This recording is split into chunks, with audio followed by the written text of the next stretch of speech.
Hello everyone, welcome back. अच्छा, previous video के अंदर हमने रदरफोर्ड के एटॉमिक मॉडल के निकाय देखे थे और इस वीडियो के अंदर हम बोहर का एटॉमिक मॉडल देखेंगे। तो बोहर का एटॉमिक मॉडल क्या था?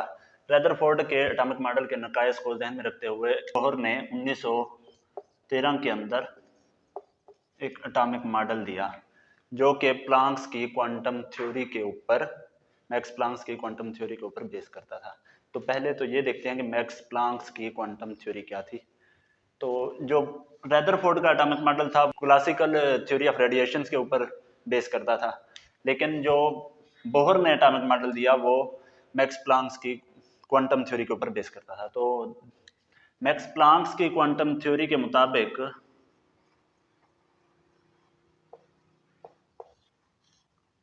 अगर किसी बॉडी के अंदर कोई रेडिएशंस जा रही हैं या उससे इमिट हो रही हैं, या फिर उससे आप समझ लें कि इमिट हो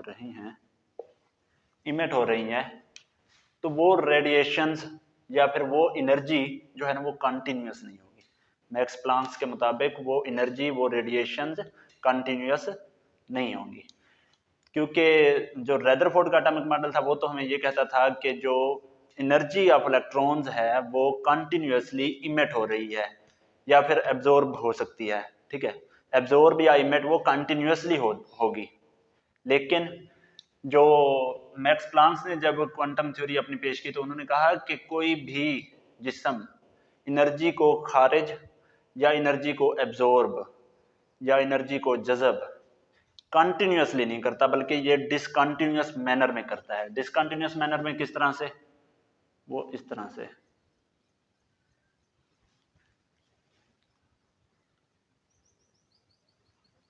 इस तरह से, मतलब छोटे छोटे पैकेट्स की सूरत में, इस तरह से, इस तरह से, मतलब एनर्जी को पैकेट्स की सूरत में एब्जॉर्ब करता है या फिर पैकेट की सूरत में ही इमिट करता है। पैकेट की सूरत में मतलब कंटिन्यूसली नहीं करता, इतने इतने छोटे छोटे टुकड़ों की सूरत में एब्जॉर्ब करता है कोई भी बॉडी है वो एनर्जी को, और कोई भी बॉडी जो है ना उसी एनर्जी को जब खारिज करती है, जब इमिट करती है, वो भी उन्हीं टुकड़ों की सूरत में करती है, डिसकंटिन्यूसली करती है, कंटिन्यूसली नहीं करती। आप पहले तो इस कंसेप्ट को पहले तो आप समझें। उसके बाद एटॉमिक मॉडल, इस जो बोहर का एटॉमिक मॉडल था उसकी बेस प्लांक्स की क्वांटम थ्योरी के ऊपर थी। तो उस बोहर के मुताबिक इलेक्ट्रॉन अगर न्यूक्लियस के गिर्द रिवॉल्व कर रहे हैं ना, तो बोहर ने कहा कि वो ऑर्बिट्स के अंदर मौजूद हैं। जो ऑर्बिट्स हैं उनकी एनर्जी फिक्स है, उनकी एनर्जी फिक्स है। जैसे फर्ज कर लें कि ये के ऑर्बिट है और ये एल है, ये एम है, तो ये तीन ऑर्बिट्स हैं। इन तीनों ऑर्बिट्स की अपनी अपनी एक एनर्जी होगी। इलेक्ट्रॉन को जब इन ऑर्बिट्स के अंदर कोई इलेक्ट्रॉन इस तरह से मूव कर रहा है, रिवॉल्व कर रहा है, तो वो जो है ना एनर्जी को, वो एनर्जी को ना ही इमिट करेगा ना ही एब्जॉर्ब करेगा, बल्कि उसकी एनर्जी एक जैसी रहेगी। एनर्जी के अंदर उसकी के अंदर कोई भी चेंज नहीं आएगा एक ऑर्बिट के अंदर। ठीक है, और इसी ऑर्बिट को उसने कहा कि ये जो है ना फिक्स्ड एनर्जी ऑर्बिट्स हैं। इनको उसने कहा कि ये फिक्स्ड एनर्जी ऑर्बिट्स, ऊपर लिख लेते हैं इसे, फिक्स्ड एनर्जी ऑर्बिट्स हैं ये। ठीक है, मतलब इनकी जो एनर्जी है वो फिक्स्ड है।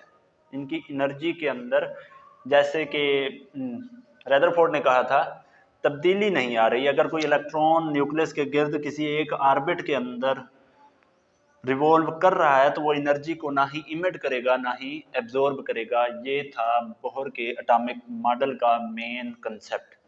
ठीक है, तो अब इसके पास्टुलेट्स को हम देख लेते हैं। पास्टुलेट्स क्या थे? तो इसका जो पहला पास्टुलेट है वो कहता है कि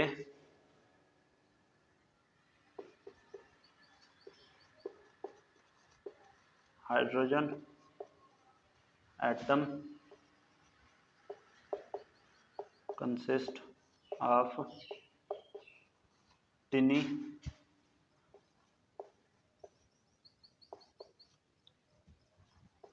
न्यूक्लियस। ठीक है,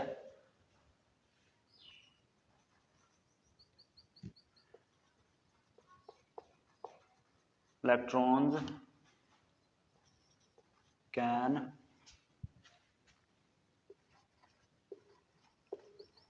revolve in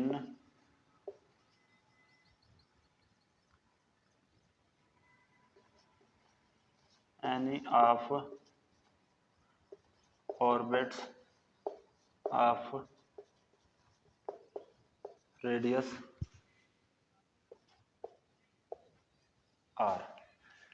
तो नील बोहर के जो एटॉमिक मॉडल का पहला पोस्टुलेट है वो कहता है कि हाइड्रोजन का जो एटम है वो एक उसके अंदर जो है ना एक टिनी न्यूक्लियस होता है, और जो इलेक्ट्रॉन है उस न्यूक्लियस के गिर्द किसी भी ऑर्बिट के अंदर हो सकते हैं, किसी भी फिक्स्ड एनर्जी ऑर्बिट के अंदर हो सकते हैं।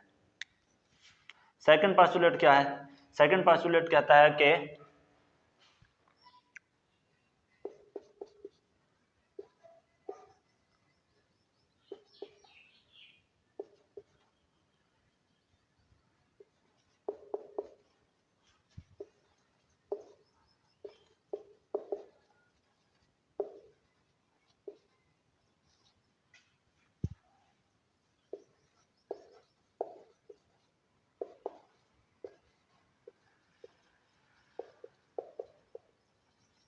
सेकंड पोस्टुलेट कहता है कि each orbit has fixed energy which is quantized.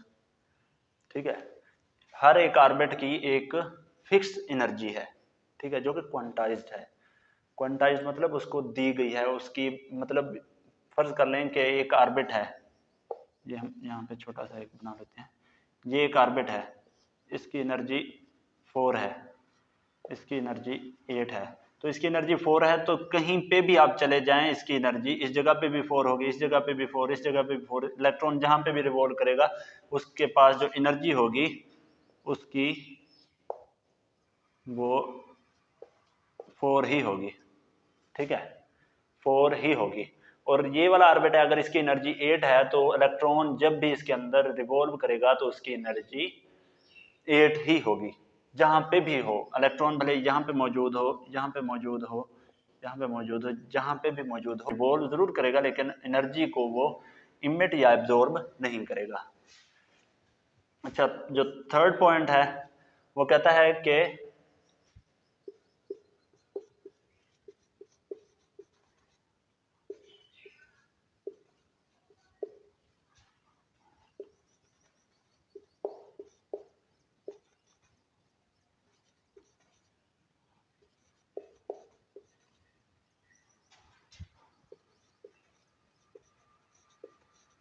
electron cannot emit or absorb energy when in an orbit। ठीक है, अच्छा, it can only emit or absorb energy when it jumps from one orbit to another। Electron जो है ना जब एक ही orbit के अंदर मौजूद होगा, वही पिछली वाली बात, वो इलेक्ट्रॉन जो है ना अपनी एनर्जी को ना ही एब्जॉर्ब करेगा ना ही इमिट करेगा, वो सिर्फ उस वक्त इमिट या एब्जॉर्ब करेगा जब वो इस जो है ना शेल इस ऑर्बिट से इस ऑर्बिट की तरफ जाएगा, या फिर इसके बाहर कोई ऑर्बिट है तो इस ऑर्बिट से इस ऑर्बिट की तरफ जाएगा, तो वो एनर्जी को इमिट करेगा या एब्जॉर्ब करेगा। अच्छा, अगर इलेक्ट्रॉन अंदर वाले ऑर्बिट से बाहर वाले ऑर्बिट की तरफ जाता है तो एनर्जी को वो जो है ना एब्जॉर्ब करेगा, और जब वो बाहर वाले ऑर्बिट से अंदर वाले ऑर्बिट की तरफ जाता है तो वो एनर्जी को इमिट करेगा। ठीक है, मतलब इस जो ये वाला ऑर्बिट है इसकी एनर्जी सबसे कम है, इस ऑर्बिट की एनर्जी उससे थोड़ी ज्यादा है, इस ऑर्बिट की एनर्जी उससे भी ज्यादा है। तो अगर इस ऑर्बिट के अंदर इलेक्ट्रॉन को रहना है तो एनर्जी को अपनी को इस ऑर्बिट से इस ऑर्बिट के अंदर आके रहना है तो एनर्जी को अपनी को खारिज करना पड़ेगा, इमिट करना पड़ेगा, निकालना पड़ेगा। ठीक है, नेक्स्ट पॉइंट जो हमारे पास है वो है कि when electron jumps from higher orbit to lower orbit it emits energy and vice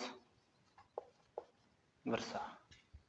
अच्छा, इसमें कहता ये है कि अगर इसको हम न्यूक्लियस मान लेते हैं और ये हमारे पास 3 ऑर्बिट्स हैं, ठीक है, तो वो कहता है कि अगर इलेक्ट्रॉन हायर ऑर्बिट से लोअर ऑर्बिट की तरफ जाता है तो वो एनर्जी को इमिट करेगा, एनर्जी को इमिट करेगा, और इसका उलट वाइस वर्सा, मतलब इसका उलट, मतलब अगर लोअर से हायर की तरफ आता है तो वो एनर्जी को एब्जॉर्ब करके आएगा, एनर्जी को एब्जॉर्ब करके आएगा। ठीक है, तो इस पॉइंट को समझ लें कि जब इलेक्ट्रॉन हायर ऑर्बिट से इस ऑर्बिट से या इस ऑर्बिट से अंदर जाता है लोअर ऑर्बिट की तरफ तो वो एनर्जी को इमिट करेगा। इसकी वजह यह है कि जो न्यूक्लियस के पास वाला ऑर्बिट होता है उसकी एनर्जी कम होती है बनिस्बत बाहर वाले ऑर्बिट्स के। ठीक है, तो जैसे जैसे हम बाहर आते चले जाते हैं तो ऑर्बिट्स की एनर्जी भी बढ़ती चली जाती है।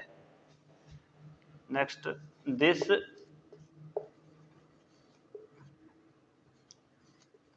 Energy change can be determined by following equation. तो इस एनर्जी चेंज को डिटरमाइन करने के लिए हम ये वाली इक्वेशन यूज करते हैं। ठीक है, del E is equal to E two minus E one is equal to H mu. तो यहां पे जो एच है वो है प्लांक्स कांस्टेंट, एच है प्लांक्स कांस्टेंट और इसकी वैल्यू है 6.63 10⁻⁻34 जूल सेकेंड। ठीक है, और जो v है या म्यू है ये है फ्रीक्वेंसी ऑफ लाइट।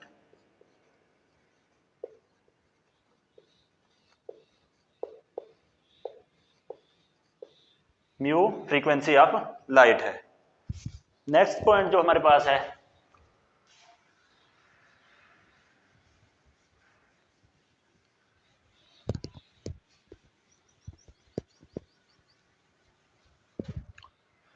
नेक्स्ट और लास्ट पॉइंट जो हमारे पास है वो है कि इलेक्ट्रॉन्स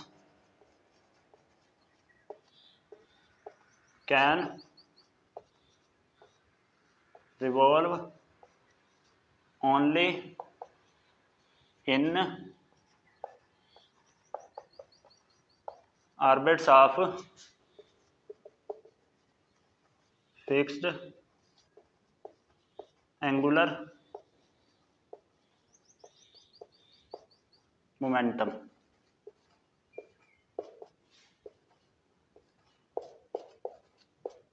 ठीक है, इलेक्ट्रॉन जो है ना वो सिर्फ उन ऑर्बिट्स के अंदर रिवॉल्व करेंगे जिनका एंगुलर मोमेंटम जो है फिक्स होगा। ठीक है, अब ये n क्या है इसके अंदर, ये तो मैंने आपको पहले भी बताया था कि ये प्लांक्स कांस्टेंट है और 2 पाई और ये इन चीजों को तो आपको पता ही होगा।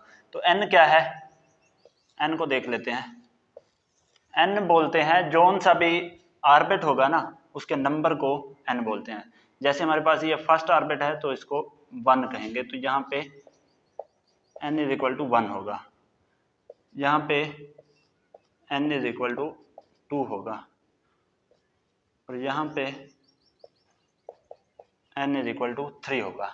ये तो था बोहर का एटॉमिक मॉडल। नेक्स्ट हम जो है ना बोहर, नील बोहर और रदरफोर्ड के एटॉमिक मॉडल के डिफरेंस को देखेंगे।